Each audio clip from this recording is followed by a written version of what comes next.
The Nintendo Switch 2 is finally here, and in today's video, I'll be unboxing it for the first time. I'll also give you my first impressions on the hardware itself and an overview of what games I've played so far. I'll say right up front though that I've been really enjoying it. My kids are out of school now for the summer and we've been playing a ton of Mario Kart World. While I've been playing mostly in docked mode, I also have to say the hardware itself feels much more premium compared to the original Switch. So here's the box it comes in, and right away you can see the new logo here in the top left corner. It looks very similar to the Switch OLED packaging, but you can see it's slightly smaller. We have the new Joy-Con 2 controller inside the grip featured prominently on the front. And although it's not as visible as the white logo in the top left, there's also a new Switch 2 logo in the middle of the grip, which we'll take a closer look at here in a moment. The new Switch 2 screen is inside the dock, just behind the Joy-Cons. Now, as mine is the Mario Kart bundle, you can see the white sticker here in the top right corner. Although I prefer to buy physical games most of the time, with Mario Kart World being $80 on its own, this bundle actually gives you a $30 savings on the game. Also, it seems like there are actually two different types of packaging for the Mario Kart World bundle. I got the packaging that simply has the sticker here, but I've seen a few images from others online who have a Mario Kart bundle that actually has the info printed directly onto the box itself. This is also how it appeared at the very end of the Nintendo Direct when they announced the Nintendo Switch 2 and the Mario Kart bundle. You have to wonder if they ended up having way more people opt to go with this bundle instead of buying the base model. As for the rest of the box, we just have the Nintendo logo in white on top.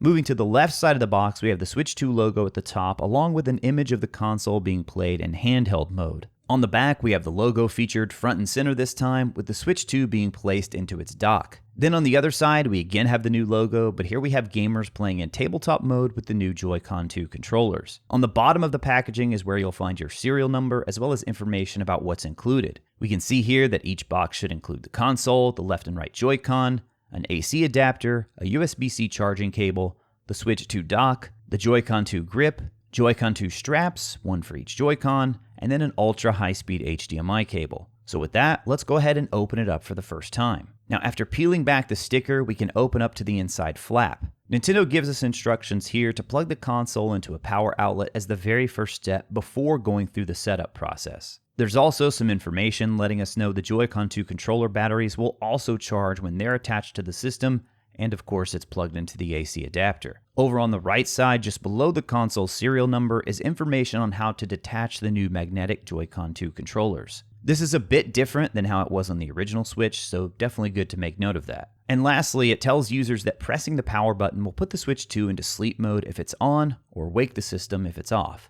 Now we can go ahead and lift the flap to reveal both the Switch 2 itself and the new Joy-Cons. Right away, I have to say I really love the red and blue accent colors Nintendo went with for these new controllers. It's definitely a more muted red and blue than what we were used to from the original Switch. The very first thing I noticed about the Joy-Cons is just the increase in size here. It's not a massive jump from the original, they still feel very familiar, but it's such an improvement in every way. The analog sticks are larger and have a smoother feel. The buttons are slightly larger as well and just much more satisfying to press. They still have that bit of clickiness to them, maybe more so than what you would find on something like a DualSense controller, but I would say it's not quite as harsh of a click as what you get on the original Switch, if that makes sense. The ZR and ZL buttons are larger, but also extend out further than on the Switch OLED. We'll see in a bit just how that impacts the overall feel when I have both the Joy-Cons connected. Now, I also noticed the new release button right away. It's very easy to press down, but it doesn't feel loose at all. You can see just how responsive this mechanism is when I press the button. I was never one to play very often using the single Joy-Con horizontally, but the SL and SR buttons have also been upgraded here. And of course, because the Joy-Cons are larger, this does feel more manageable to hold than it did on the original Switch. I can't see myself playing like this for an extended gameplay session, but it's great to have it as an option for big party games like Mario Kart. Moving on to the left Joy-Con 2 with the blue accent color, and it's pretty much the exact same here. It feels like a really nice upgrade to the old Joy-Cons. Oh, and I just have to talk about the overall matte finish of these new Joy-Cons. It feels way more premium than the smooth, plasticky feel of the old ones. Obviously, there's still plastic here, but that matte finish and the ever so slight increase in the weight and overall size really does make a big difference. Honestly, going back to the old Joy-Cons now just feels like I'm holding a toy. The improvement is that drastic. And here's the actual Switch 2, and I have to say it is a nice bump in screen size. At the same time, I was a little bit worried that it might be too big, but holding it in my hands here for the first time, I didn't feel that way at all. Flipping it over to the back, we have the logo right in the center. You can also get a look at the new kickstand, which we'll test out here in a moment. And just like the Joy-Cons, the back here has that really nice matte finish. In fact, I would say the Joy-Cons now feel almost exactly like the back of the system in terms of that finish and how it feels to touch. Now, this matte feel was actually present on the Switch OLED and the original Switch. It was just with the system itself and not with the actual Joy-Cons. So here, that is still present on the Switch, but also now carries over to the Joy-Cons as well. Along the top, we can see the game card slot, 3.5mm headphone jack, a USB-C port now on top, and a slightly different vent design here for airflow. Then on the other side, it's still the volume buttons and the power button, which are both ever so slightly smaller here compared to the OLED model. The bottom does remain the same here with a single USB-C port in the center. The microSD express slot is also just behind the kickstand. Now we're ready to go ahead and lift the flap here, and we have the health and safety documentation as well as my download code for Mario Kart World. On the back, it tells you exactly how to redeem the code over on the Nintendo eShop. Then underneath the health and safety documents, we have the new HDMI cable, which is actually an HDMI 2.0 cable. So if for some reason you need to swap out for a longer cable, make sure you get at least an HDMI 2.0. This will ensure you can enjoy 4K resolutions at up to 60 frames per second and lower resolutions at up to 120 frames per second. HDMI 2.1 cables will work as well, but it's not required for the Switch 2. HDMI 2.0 should work just fine. Then we have the new Joy-Con 2 grips and wrist straps. I have to say, I don't think I ever once used the old ones on my Switch OLED. With the Switch 2 though, you'll definitely want to keep these handy as they make the mouse functionality work much better. Now the best way I've found to place these on is to start at the bottom and kind of slide them up. Then just press down slightly at the top and you'll feel it snap into place. Next, we have the new AC adapter as well as a USB-C cable. Then we have the new Joy-Con 2 grip, which we'll talk more about in a moment. And lastly, we have the Switch 2 dock. You can see the holes all along the bottom here for the fan ventilation. Then there are the dual USB 2.0 ports on the side. On the back again, we see the additional ventilation along the bottom left. With just a light press inside, we can separate the back plate from the dock. Here things look very similar to the Switch OLED dock. We have the port for the AC adapter, an HDMI out port, and a network port at the bottom. So before we power on the system for the first time, here's a quick look at everything that comes inside the box. So let's finally get this powered on. I did make sure to plug the Switch 2 in just as the instructions said. After doing this, you can see the system powers on immediately without me needing to press the power button. It also immediately prompts me to connect the new Joy-Con 2 controllers, and I have to say the magnetic connection here feels just incredible. It is a significant upgrade over the old sliding mechanism. I already have a separate video on the full setup process, but fortunately it's quick and easy to get the Switch 2 up and running. One of the very first steps is to sign into your Nintendo account and to download a system update. There's also a little on-screen tutorial here that lets you know how to use the new kickstand. I really wanted to test out the kickstand here because in all the photos and videos I've seen, it just looks so thin. I was afraid it would be loose, but it's really not at all. I do still think the full backplate style on the OLED was better, but this one really doesn't feel cheap.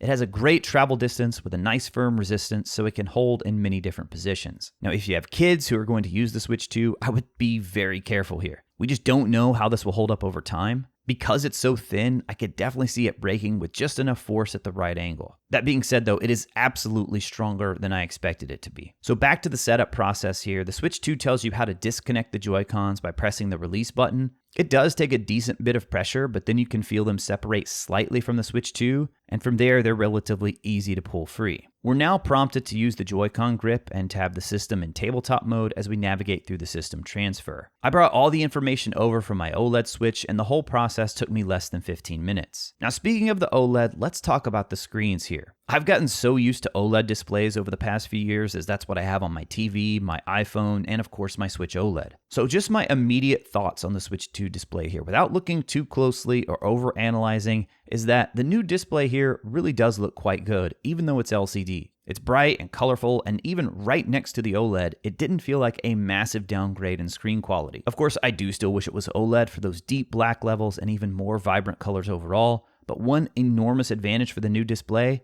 is without a doubt the resolution. The Switch OLED was only a 720 display, but here we're making the jump to 1080, and this is noticeable right away. Here's a look at the new menu, and you'll see that it feels very familiar. In fact, it's almost identical to the UI on the previous Switch. We have users in the top left, time, internet connection, and battery life over on the top right. All the games, of course, are still in the middle. And then the horizontal bar across the bottom with buttons for Nintendo Switch Online, the new game chat feature, news, Nintendo eShop, the album for all your videos and photos, game share, controllers, virtual game cards, system settings, and of course sleep mode. Even though the overall look and feel is the same here, what is different are the little sounds you hear as you're navigating the menus. I'll let you discover them all for yourself, but here's a sample of a few.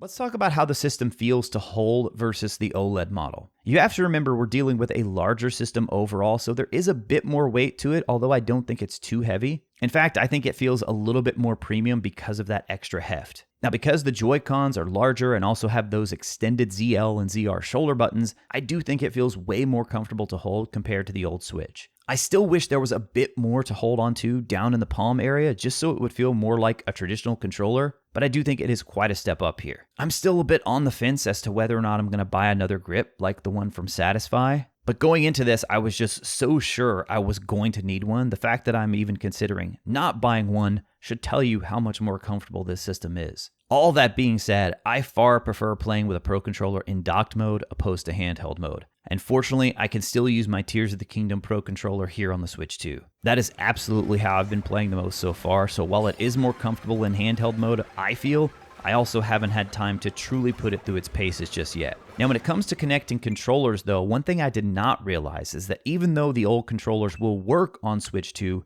you actually can't wake the system from sleep with those. You'll need to press the power button on top first or wake with the Joy-Con 2 controllers instead. So if you've been on the fence about whether or not you want to purchase a Pro Controller, that might sway you. Of course, I also wanted to try out the Joy-Cons in the new grip. Like the actual Switch 2, the magnetic connection makes it very easy to line up and secure these on. Now, I have to be honest here, while the grip feels okay, I almost wish they would have made it wider. I was surprised to see that in some ways, the new handles are actually a bit smaller, especially at the top. I actually think the old Joy-Con grip is a bit easier to hold and feels better in the palms of your hands. As far as just that comfortability factor, I think I would give the edge to the previous one. At the same time, there's no doubt though that the new Joy-Cons themselves are far superior. So even if the grip itself isn't quite as comfortable to hold as the old one, the controller still feels much better to use thanks to all the improvements on the Joy-Cons. One of the new Joy-Con features I really wanted to try out was the new mouse mode, and I'm happy to say it works really well. You'll want to make sure you slide on those new Joy-Con 2 grips because this does help it glide across any smooth surface. Sitting at my desk here and already having a mouse pad is really the perfect setup. It just works straight away. I know there are plenty of games that already take advantage of this new option, such as Fortnite and Hogwarts Legacy, so I definitely want to spend more time with it and see how things feel in actual gameplay. But as far as navigating the menus, it feels excellent and responds exactly as you would expect it to. Speaking of the games, of course that's really what it's all about here with a new gaming system. Mario Kart World is definitely the standout title here. My kids and I have already put so many hours into it. It's just so awesome to finally have a truly new Mario Kart title after all these years of waiting. I've also been trying out some of my old Switch games, especially those that got a free update like Super Mario Odyssey. Of course, Odyssey always ran at a smooth frame rate, but the resolution bump here is significant. It looks absolutely gorgeous and so crisp and clean running on the Switch 2. There's been quite a bit of news here in the first few days of the Switch 2's release on the success of backward compatibility so far. So many games are looking and running better on the Switch 2, some even without an update being required. In fact, if there are any games you'd like to see me highlight, or if you have any questions at all on the new Switch 2, drop them in the comments below. If there are a few common ones that rise to the top, I'll see if I can't make a follow-up video going into even more detail. If you enjoyed this video and are looking for more Switch 2 content, then please don't forget to subscribe.